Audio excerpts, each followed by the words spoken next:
سبحان الله، واحدة من عجائب المخلوقات هي مملكة النمل جامع العسل. أيوة النمل مش النحل. المملكة دي موجودة في أمريكا الجنوبية وأستراليا. النمل يبدأ يبني مملكته في حفر على عمق متر في جوف الأرض وفي قلب الصحراء. وفي المملكة دي النمل بيقسم نفسه لمجموعات، واحدة منهم العاملات، واللي بتبدأ تتحرك في الصحراء بعد موسم الأمطار.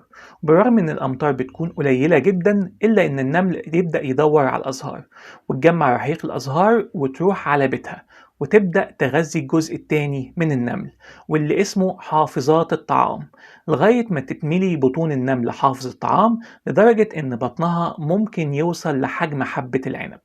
وبعدها النملات العاملات تعلق النمل حافظ الطعام من أطرافه وتتأكد إن مفيش حركة خالص، وبعدها يتكون العسل داخل بطون النمل، وكمان يتنوع نوع العسل حسب نوع الزهرة اللي اتغذت عليها النمل. ركز كده في الصور اللي جاية دي وإنت هتعرف إنك قدام معجزة من معجزات المولى عز وجل، لأنك هتكتشف أغرب جاسوس متخفي في العالم، أو البرص ذو الديل الورقي.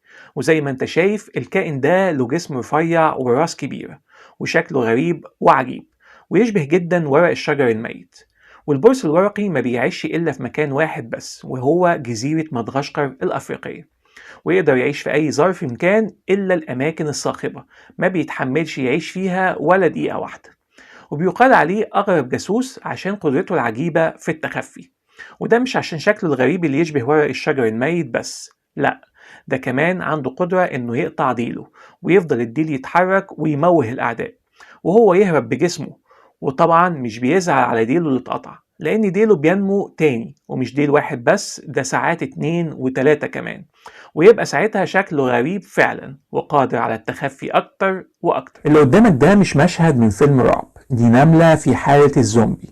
أيوة، حالة الزومبي، ودي حالة فريدة بتتحول فيها النملة لزومبي بعد هجوم فطر الكورديسيبس عليها، واللي بيسيطر على الألياف العضلية لجسم النملة لغاية ما تبقى عبدة مطيعة له تتصرف حسب أوامره. ومن هنا تنفصل النملة عن مستعمراتها المنظمة وعائلتها الكبيرة، وتبقى وحيدة فوق أغصان الشجر العالية، واللي بتمسك فيهم بفكيها بقوة من فولاذ.